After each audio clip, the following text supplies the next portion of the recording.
Thank you. முதல்ல வணக்கம். இது என்னுடைய லைஃப்லேயே ஃபர்ஸ்ட் ப்ரெஸ் கான்ஃபரன்ஸ் இதுதான். எனக்கு இவ்வளோ நாளாக நிறைய பேர் எனக்கு பர்சனலாகவே தெரியும் இங்கே இருக்கவங்களில். நிக்கலாமா? தேங்க்ஸ்.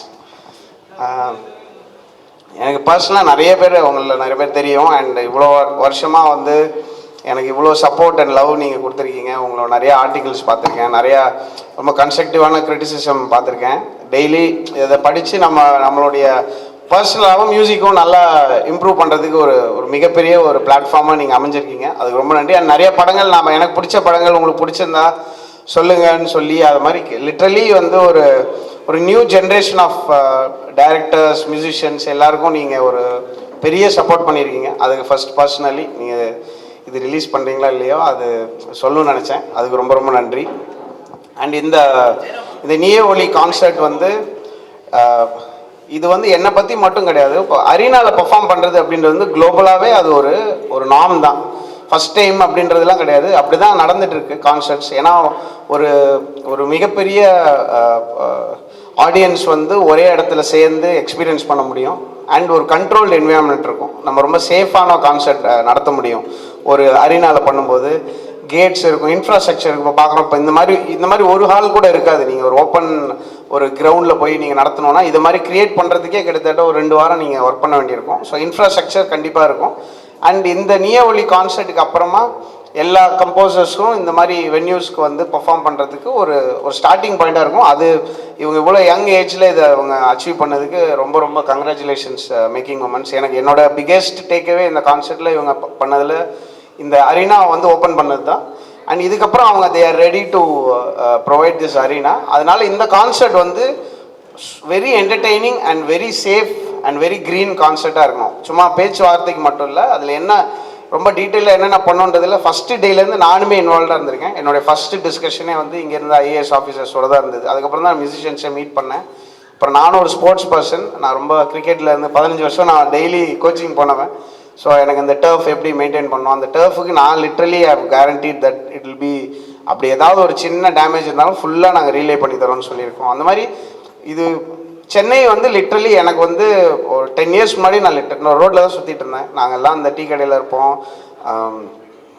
உங்களுக்கு தெரியும், சாலிகிராமத்தில் வந்து கஷ்டப்படுற ஒரு ஃபிலிம் ஸ்பேஸில் வரணும்னு கஷ்டப்பட்டு ஓடிட்டுருக்கிற ஒருத்தனாக நான் இருந்தேன். அண்ட் இவ்வளோ பெரிய பிளாட்ஃபார்ம் எனக்கு வந்து லிட்ரலி தமிழ்நாட்டு மக்கள், இந்த உலகம் ஃபுல்லாக இருக்கிற தமிழ் மக்களும் அண்ட் சென்னை எனக்கு வந்து ஒரு ஹோமாக மாறி இருக்கு. அண்ட் இங்கே இருக்கிற ப்ரொடியூசர்ஸ், அப்புறம் இங்கே இருக்கிற ஃபில்ம் மேக்கர்ஸ் தான் லிட்ரலி நான் இப்போ சாப்பிட்டுட்டு இருக்கிறது வந்து அவங்களுடைய பிளெஸிங்கில் தான். ஸோ அதுக்கு வந்து எனக்கு சென்னை ஷோ வந்து வேற ஒரு கனெக்ஷன் இருக்குது எனக்கு. சென்னை ஷோ வந்து வெறும் ஒரு மானிட்டரி எக்ஸசைஸாக நான் பார்க்கல. இது வந்து நாங்கள் வந்து எங்களுக்கு எவ்வளோ உங்கள் மேலே ஒரு லவ் இருக்குன்றதை காட்டுறதுக்கு எங்களுக்கு கிடைச்ச ஒரு முதல் சான்ஸ்ன்னு நினைக்கிறேன். எங்களோட ஃபுல் டீமுக்கு கிரேஸியாக இப்போ நாங்கள் ரிஹர்ஸ் பண்ணியிருக்கோம்.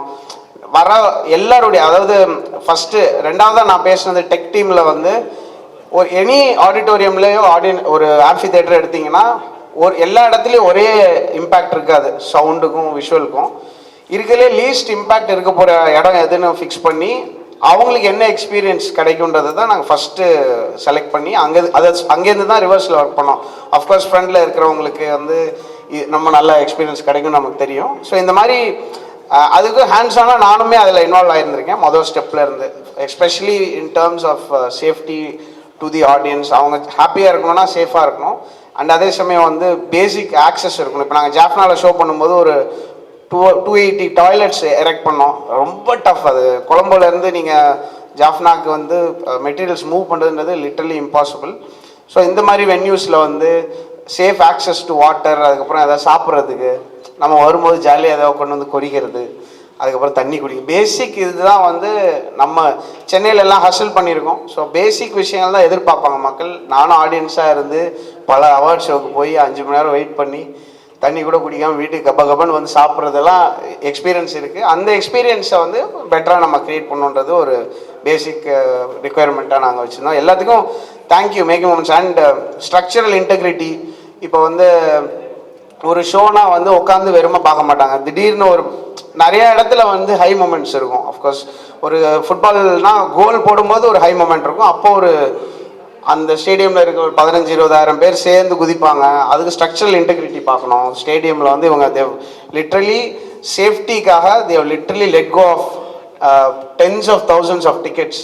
இப்போ மேலே அந்த இதில் வந்து ஒரு சின்ன ஒரு சேஃப்டி இஷ்யூ இருக்குமோ அப்படின்ற ஒரு கொஸ்டின் வந்ததுனால they let go of the entire top அந்த அந்த காங்க்ரீட் ஸ்ட்ரக்சர்ஸ் இருந்தது இல்லையா, அதெல்லாம் வந்து பண்ணியிருக்காங்க. ஸோ இது வந்து லிட்ரலி வந்து இது ஒரு அந்த மியூசிக்கல் பர்ஃபார்மன்ஸ் அதை நம்ம கண்டிப்பாக அதை பற்றி பேசுவோம். அண்ட் அது வந்து நம்ம team is one of the best bands in the world. நாங்கள் ரொம்ப நல்லா பர்ஃபார்ம் பண்ண போகிறோம். அதை நம்ம கண்டிப்பாக டீட்டெயிலாக பேசுவோம். அதுக்கு முன்னாடி வரவங்களுக்கு வந்து அவங்க வீட்டிலேருந்து கிளம்புனதுலேருந்து அந்த எக்ஸ்பீரியன்ஸ் ஆரம்பிக்கும் நான் நம்புகிறேன். ஏன்னா நான் வந்து 1000 ஷோஸ்க்கு மேலே நான் ஒரு இண்டிபெண்டன்ட் மியூசிஷியனாக வந்து பர்ஃபார்ம் பண்ணியிருக்கேன். அந்த 1000 ஷோவுமே மொக்க ஷோ தான் நான் பண்ணது.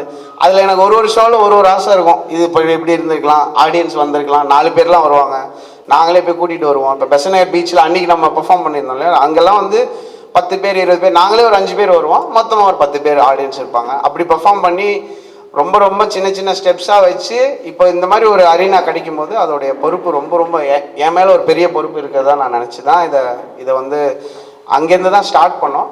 வீட்டிலேருந்து கிளம்பி திருப்பி வீட்டுக்கு போனோம். ஸோ மெட்ரோ வந்து will have a long discussion. அந்த மெட்ரோவில் வந்து நான் என்ன சொன்னேன்னா, நானும் ட்ரெயினில் தான் வரப்போகிறேன். அவரை கூப்பிட்டுலாம்னா மிஸ்டர் விஜயவர்தன் அவர்களை மேடைக்கு அழைக்கிறோம். Joint manager from metro. Thank you so much sir for being part of such a great initiative. ஆனால் அப்படியே ஒரு குவிக் கியூனே, நீங்கள் ஃபுல் பேண்டுமே நாளைக்கு மெட்ரோவில் தான் கான்சர்ட்? ஆமாம், நான் எல்லாரும் மெட்ரோவில் தான் வரப்போகிறேன். நானும் மெட்ரோவில் தான் வரப்போகிறேன். மெட்ரோவில் தான் நான் வந்து லாஸ்ட் ட்ரெயினில் தான் வீட்டுக்கு போவேன். அப்போ தான் கன்ஃபார்மாக ரன் பண்ணுவாங்க அப்படின்னு சொல்லி எனக்கு ஒரு இது. கடைசி ட்ரெயினில் கடைசியாலாம் நான் போயிடுவேன். ஆனால் ஸ்டேஷன் மட்டும் சொல்ல மாட்டேன், அதாவது க்ரௌட் ஆகிற போகுது அப்படின்றதுனால நாங்கள் ஒரு அன்டிஸ்க்ளோஸ். ஃபார் ஷூர் மெட்ரோவில் தான் கான்சர்ட்டுக்கு வர போகிறீங்க? ஆமாம்மா, மெட்ரோவில் வந்து நான் டெய்லி ரோட்டில் தான் சுற்றிட்டு இருக்கேன். அன்றைக்கி ஷோ அன்றைக்கி மட்டும் நான் ஒரு ஆர்டிஸ்ட்டாக இருப்பேனே தவிர நான் டெய்லியும் போகிறேன் வரேன், மக்கள் மீட் பண்ணிட்டு தான் இருக்கேன். எனக்கு வந்து வீட்டுக்குள்ளே போய் கதவை சாத்திட்டு இருக்க முடியாது, தெரியாது, நிறைய பேர் தெரிஞ்சிருக்கும். பட் அந்த ஷோ சேஃபாக நடக்கணும். ஓவராக வந்து பந்தா காட்டுறேன்னு போய் பிரச்சனை மற்றவங்களுக்கு வராத மாதிரி நம்ம சைலண்டாக வந்துட்டு போவோம். அங்கே எங்கள் என்டையர் பேண்ட் ஆக்சுவலாக நேற்று கூட மெட்ரோவில் வந்தாங்க ஒரு 2-3 பேர். ஏன்னா அவங்க வேறு ஷோஸ்க்கு போயிட்டு ரிஹர்சல் வந்திருந்தாங்க. ஸோ ரொம்ப ஈஸியாக இருந்தது ஆக்சுவலாக. நீங்கள் எவ்வளோ பெரிய கார் வச்சுருந்தாலும் அதோட பெட்டராக இருக்குது ஆக்சுவலாக அந்த மெட்ரோவோட எக்ஸ்பீரியன்ஸு. ஸோ அதையும் நம்ம we are looking at. So வீட்டுக்கு போகிற வரைக்கும் ஒருத்தரோட எக்ஸ்பீரியன்ஸ் இருக்குதுன்னு நான் நம்புகிறேன். ஸோ அதில் எல்லா ஸ்டெப்ஸ்லையும் என்னால் முடிஞ்ச இன்புட்ஸ் இருந்திருக்கு. உங்களோட இன்புட்ஸும் தயவு செஞ்சு கொடுங்க. உங்களோட கிரிட்டிசிசம்ஸை ரொம்ப லவுடாக கொடுங்க. எல்லாத்தையும் நான் வந்து ட்விட்டரில் கூட நான் சொல்லியிருந்தேன், இந்த மாதிரி ஷோ நடக்கும் போது ஏதாவது சொல்லணும்னு நினைக்கிறீங்களா, அதில் வந்து ஒரு ஐடியா தான் இந்த மெட்ரோன்றதும். அவங்க சொன்னாங்க ரொம்ப க்ரௌடாக இருக்குது, 3 மணிக்கு வந்துட்டு 8 மணிக்கு தான் உள்ளே வர முடியுது, எங்கள் உள்ளே வரும்போதே டயர்டாகிடுது, வைபே பண்ண முடியலன்னு சொல்லி ஒருத்தன் சொல்லியிருந்தாங்க. அதுலேருந்து தான் இந்த மெட்ரோ இந்த டிஸ்கஷனும் வந்தது. Thank you so much, been so kind. Literally midnight வரைக்கும் ட்ரெயின் ரன் பண்ணுறதுக்கு. அண்ட் கான்சர்ட் டைமிங் அப்படின்றத வந்து டைம் வந்து ரொம்ப மதிக்கணும். ஏன்னா இவ்வளோ பேர் டைம் நம்ம கொடுக்குறாங்க, ப்ளஸ் அவங்களுடைய காசும் நமக்கு தராங்க. டைம் நம்ம சொன்ன டைமுக்கு ஆன் த டாட் ஸ்டார்ட் பண்ணோம். போன கான்சர்ட் ஒரு 11 செகண்ட்ஸ் எக்ஸ்ட்ரா பெர்ஃபார்ம் பண்ணிட்டீங்க. ஆமாம், எங்களோட லாஸ்ட் கான்சர்ட்டில் 11 செகண்ட்ஸ் நாங்கள் ஓவர் டைம் போனோம். அதுக்கே வந்து நாங்கள் பேசினோம் இதை எப்படி ஃபிக்ஸ் பண்ணலாம் அப்படின்னு சொல்லி. அண்ட் அதே மாதிரி ஆர்டிஸ்ட் வந்து இப்போ ஃபார் எக்ஸாம்பிள் இப்போ க்ரௌடில் வந்து ஏதோ ஒரு ஆல்டர்கேஷன் நடக்குதோ இல்லாட்டி ஏதாவது ஒரு சில விஷயங்கள் நடக்குதுன்னா நான் வந்து நான் பேச ஆரம்பிச்சிருவேன். பேசி இது பண்ணுறது அந்த அளவுக்கு நான் ரெடியாக இருக்கேன். பட் நீங்களுமே எனக்கு இப்போ இந்த ஜஸ்ட்டு மக்கள்கிட்ட கொண்டு போய் சேர்க்கறது மட்டும் தாண்டி உங்களுக்கு பயங்கரமாக எக்ஸ்பீரியன்ஸ் இருக்கும். டெய்லி இப்போ வந்த ஈவெண்ட்லேருந்து நீங்கள் ஆல்மோஸ்ட் எவ்ரிடே ஈவெண்ட்ஸ் போகிறீங்க. உங்களோட இன்புட்ஸ் எனக்கு பர்சனலாகவும் சொல்லுங்கள். அதே மாதிரி கிரிட்டிசிசம்ஸ், கொஸ்டின்ஸு எது வேணாலும் கேட்கலாம். இது கேள்விகள் தடையே இல்லை. எதுவுமே வந்து இந்த ஒரு ஒரு கன்ஸ்ட்ரக்டிவாக நடக்க போகிற எந்த கொஸ்டின் வேணாலும் கேட்கலான்றதும் நான். படம் ரிலீஸ் ஆகிற அளவுக்கு கான்சர்ட்ஸ் ரெகுலராக ரிலீஸ் ஆகிட்டு இருக்கு. நம்மளோட எக்ஸ்பீரியன்ஸ் எந்த அளவுக்கு ஒரு இப்போ என்னன்னா இந்த கான்சர்ட்டை பற்றி பேசணும் அப்படின்னா நம்ம வெளியே கான்சர்ட்டுக்கு வந்து போகிறத மட்டும் பேசியிருந்தோம். இந்த கான்சர்ட் வந்து நம்ம ரெகுலராக ஒரு film composers concert in India அப்படின்றதுக்கு ஒரு டெம்ப்ளேட் இருக்குது. ஒரு திரை இசையமைப்பாளருடைய கான்சர்ட்னா இப்படி இருக்கும் அப்படின்ற ஒரு டெம்ப்ளேட் இருக்குது. அந்த டெம்ப்ளேட் ரொம்ப நல்லா ஒர்க்கும் ஆகிருக்கு. அந்த டெம்ப்ளேட்லேருந்து டோட்டலி மாறுபட்டு இருக்கணுன்றது தான் நம்மளுடைய இன்டென்ஷன். அண்ட் ப்ரொடக்ஷனாக வந்து வேர்ல்டு கிளாஸாக இருக்கும் கண்டிப்பாக. அது ஒரு அமேசிங் டீம், இந்தியாவோட பெஸ்ட் டீம் ஒர்க் பண்ணிட்டு இருக்காங்க. குளோபலாக நிறைய ஆர்டிஸ்ட் வராங்க.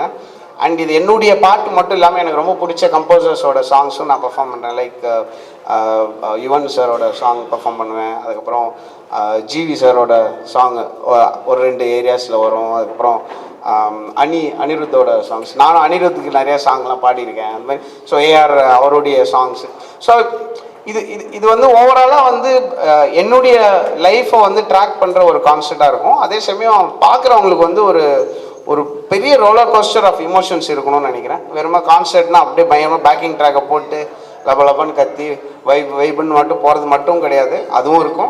அதே சமயம் வந்து இமோஷனல் கிராஃப் ஒன்று இருக்கும், அதுக்கு நாங்கள் ஒர்க் பண்ணியிருக்கோம். And we have an amazing band. 3 வருஷம் நாங்கள் வந்து ரிஹர்ஸ் பண்ணியிருக்கோம் இந்த concert. Start to end single ஆக்ட்னு கேள்விப்பட்டோம். லைக் இது ஒரு நான் ஸ்டாப் ஷோ, இதில் எம்சிலாம் கிடையாது.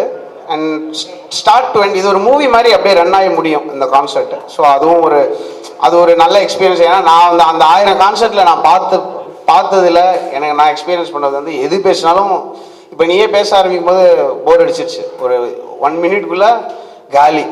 இப்போ நான் எனக்கு இன்னொரு 1 மினிட் கொடுப்பாங்க, அவ்வளோதான். பர்ஃபார்மன்ஸ் தான் எனக்கு வந்து இப்போ மெயினாக இந்த ப்ரெஸ் கான்ஃபரன்ஸோட வந்து அஃப்கோர்ஸ் நீங்கள் உங்களுக்கு கனெக்ட் ஆகிற விஷயங்களை வெளியே சொல்லுவீங்க, அதுவும் ப்ளஸ் எனக்கு உங்ககிட்ட இருந்து கொஷின்ஸ் பயங்கர பங்கமான கொஸ்டின்ஸ் வந்துச்சுன்னா அதுலேருந்து நான் கண்டிப்பாக இந்த கான்செர்ட் அந்த வேர்ஸ்ட் கேஸ் சினாரியோ மட்டும்தான் நான் பார்த்துட்டு இருப்பேன். கான்செர்ட்னு வந்துருச்சுன்னா நீங்கள் ப்ராபப்ளி இந்த மாதிரி உங்களோட பேசியிருக்க மாட்டேன், பட் திடீர்னு பேசணும்னு நினைக்கணும். பட் இப்படி தான் நான் ஜென்ரலாக வீட்டில் இருப்பேன். எனக்கு ஆக்சுவலாக ப்ரெஸ் முன்னாடி பேசுறதுக்கு ஒரு பயங்கர ஷையாக இருந்தேன்.